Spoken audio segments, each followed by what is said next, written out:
మీ business ఏదైనా మీ ఊర్లో promotion చేయాలంటే అది సుమన్ టీవీతోనే సాధ్యం. ఇప్పుడే సంప్రదించండి.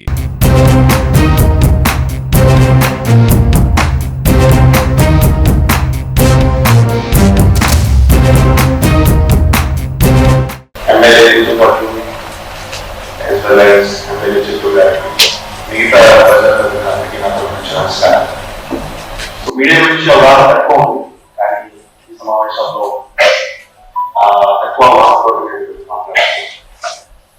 సో ముఖ్యంగా మీడియా గురించి జనరల్గా society common man common public అవగాహన తక్కువ ఉంటుంది. మీడియా ఎట్లా పనిచేస్తుంది, మీడియా ఇష్యూస్ ఎందుకు ఉన్నాయి అంటే మీడియా ఇప్పుడు బేసిక్లీ అందరికీ సర్వైవల్ ఇష్యూస్ ఉన్నాయి. సర్వైవల్ అవ్వాలి. తర్వాత మీరు డిస్ట్రిక్ట్ లెవెల్లో మాట్లాడితే వాళ్ళు మార్కెటింగ్ గురించి మాట్లాడతారు, స్టేట్ లెవెల్ మాట్లాడితే మార్కెటింగ్ గురించి మాట్లాడతారు, ఈవెన్ ఢిల్లీలో మాట్లాడితే కూడా మార్కెటింగ్ గురించి మాట్లాడతారు. సో బేసిక్లీ మార్కెటింగ్ గురించి సమస్య స్టార్ట్ అయింది. So 10 years back, 12 years back, 15 years back మనం కాలేజ్ స్టార్ట్ ఉన్నప్పుడు కొన్ని జర్నలిస్ట్ గురించి use to read. So one journalist was P Sainath.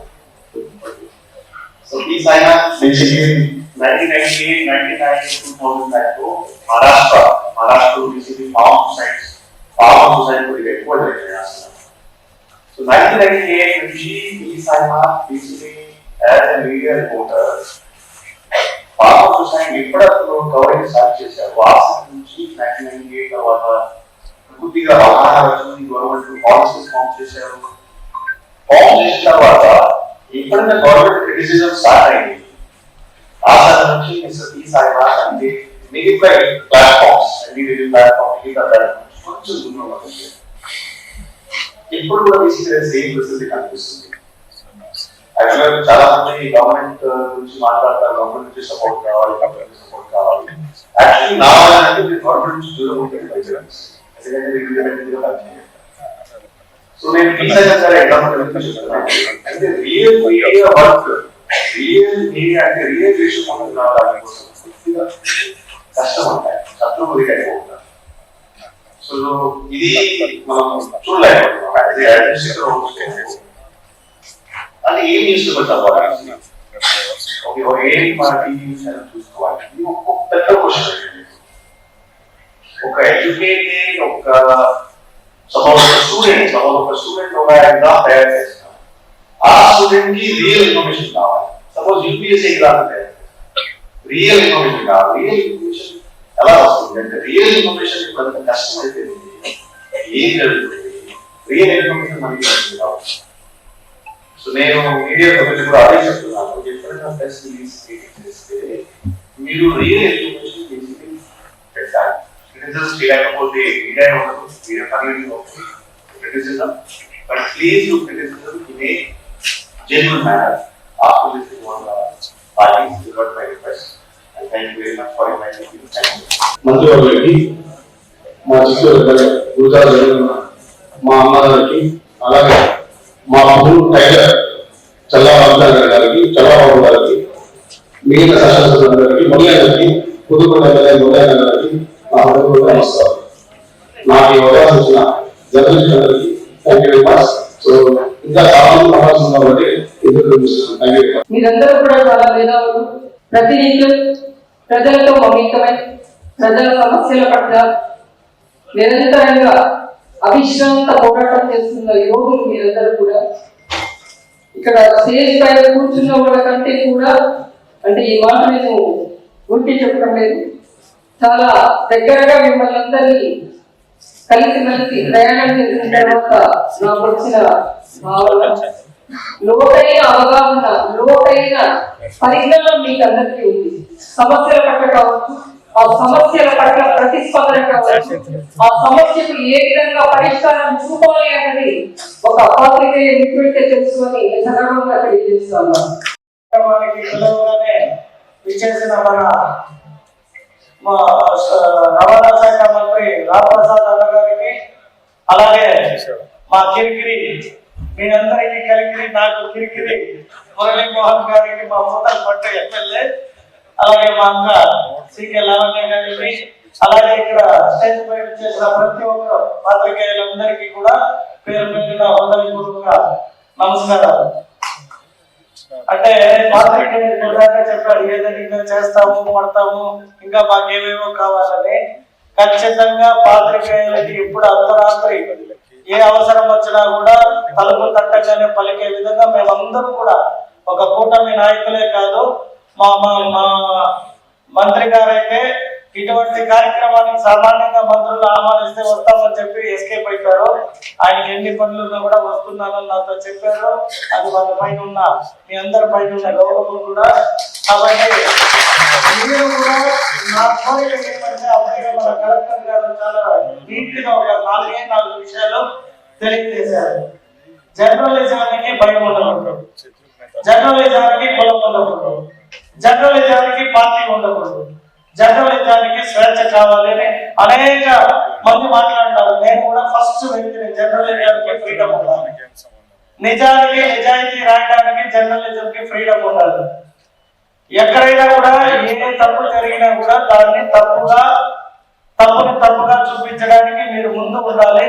అలాగే ప్రభుత్వం గొప్పగా ఏవైతే మంచి కార్యక్రమాలు చేస్తుందో వాటిని కూడా గొప్పగా ప్రమోట్ చేసే విధంగా మీ మనసు అది ఆక్షేపించాలని నేను ఆ భగవంతుని కోరుకుంటాను. ఎందుకంటే ఒక ప్రభుత్వంతో కూడిన కొన్ని ఉంటాయి, జీవోలు ఉంటాయి, కొన్ని మీరు అడిగిన వాటికి అప్పుడేగా అన్నగారు చెప్పారు మీ అందరికీ ఒక 20,000 ఇండ్లే కదా ఇవ్వగలిగితే చాలా మంచిది అన్నారు.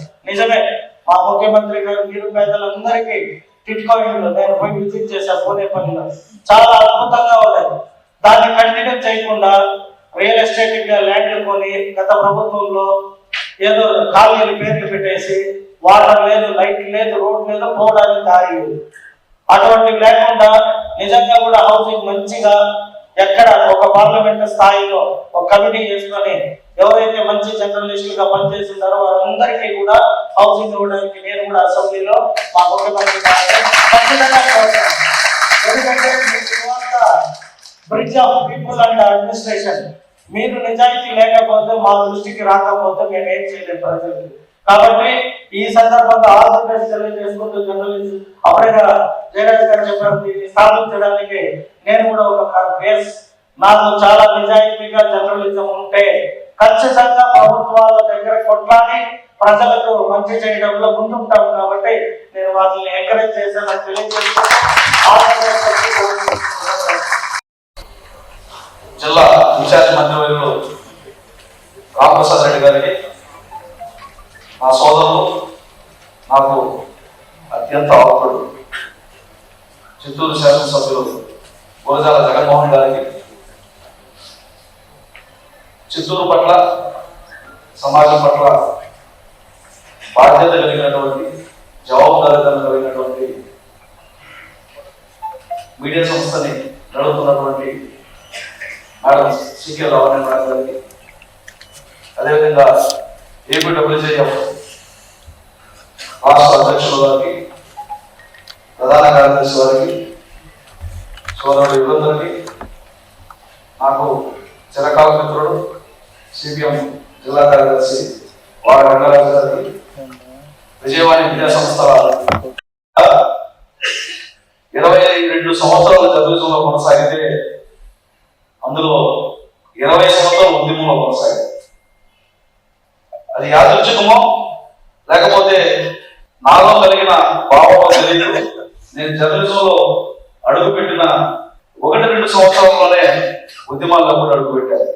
సంఘంలో ప్రెస్ క్లబ్ ఈసీ మెంబర్ నుంచి ఒక సంఘానికి 10 ఏళ్ల పాటు అధ్యక్షుడిగా కొనసాగాను. ఉమ్మడి చిత్తూరు జిల్లాకి రాష్ట్ర ప్రధాన కార్యదర్శిగా కూడా కొనసాగాను.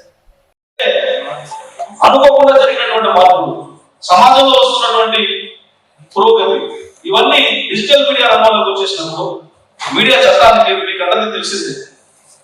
మనకు ఉన్నటువంటి చట్టంలో ఎలక్ట్రానిక్ మీడియా ఉన్నటువంటి ప్రాధాన్యత గురించి, వాళ్ళకు ఉన్నటువంటి రక్షణకు సంబంధించినటువంటి విషయాల గురించి మీకు నాకన్నా బాగా తెలుసు. సో ఈ విషయాలన్నీ కూడా గౌరవ మంత్రివర్యుల దగ్గర, ప్రభుత్వం దగ్గర చర్చ జరిగినప్పుడు ఉన్నతమైనటువంటి సబ్ కమిటీ ఎందుకు చేశారన్నమాట, ఇవన్నింటినీ కూడా పరిశీలన చేసి ఒక సంస్కారం కలిగినటువంటి నూతన విధానాన్ని తీసుకురావాలనేది ప్రభుత్వం యొక్క ఆలోచన. ఖచ్చితంగా ప్రభుత్వం ఆ సంస్కరణ మొదలుపెట్టిన తర్వాత మీరు కోరుకున్న ప్రతిదీ కూడా జర్నలిస్టులకు అందించే విషయంలో వెనకడకు వేయబోదని చిత్తూరు జిల్లా సభ నుంచి నేను ప్రకటిస్తున్నాం. నేను మీలో నుంచి వచ్చినటువంటి ఒక ప్రతినిధిగా మీ వైపు మాట్లాడడానికి కూడా సంతోషించుకోవాలని కూడా ఈ సభ నుంచి పాత్రికేయ సోదరులకు అలాగే వేదిక పైన ఉన్న సహచర శాసనసభ్యులు జగన్మోహన్ గారికి, మురళి గారికి, సికే లావణ్య గారికి, అలాగే ఎంతో ఉద్దండులు పాత్రికేయ సమాజంలో గత 30-40 సంవత్సరాలుగా సేవలు అందిస్తున్న పెద్దలకు, అలాగే మా కుటుంబ ప్రభుత్వం బీజేపీ, జనసేన, అలాగే పాత్రికేయ సోదరులు చాలా మంది యాజమాన్యాలు వచ్చారు కాబట్టి వాళ్ళందరికీ సభాముఖంగా వందనాలు తెలుపుకుంటూ ఈ కార్యక్రమం ప్రారంభిస్తున్నా. చాలా సంతోషంగా ఉంది. ఈ రోజు చిత్తూరు పట్టణంలో ఏపీడబ్ల్యూజే 4వ మహాసభల్లో మీతో పాటు ఇక్కడ పాల్గొన్నాం. పత్రికల గురించి, అలాగే పాత్రికేయుల గురించి, సమాజం గురించి, అలాగే న్యూస్ అంటే వ్యూస్ కాదు అనే విధంగా ఒక సాంప్రదాయాన్ని అలవర్చుకొని పాత్రికేయ సోదరుల యొక్క కుటుంబ సభ్యులు, పిల్ల పాపలు ఎవరైతే ఎడ్యుకేషన్ కి అవసరం వస్తే వాడుకుంటే దానికి నా తరఫున కూడా ఈ సంవత్సరం 2 లక్షల రూపాయలు ఇస్తారని సభాముఖంగా తెలియజేస్తున్నా. అలాగే నేను ఒకటే చెప్తున్నా, మీరు సమాజాన్ని ముందుకు తీసుకొని పోయేదానికి ఒక మార్గదర్శిగా ఉండాలని కోరుకుంటున్నా. అలాగే ఈ ప్రభుత్వాన్ని ఈరోజు ఏలుతున్నది గౌరవనీయులు పెద్దలు చంద్రబాబు నాయుడు గారు.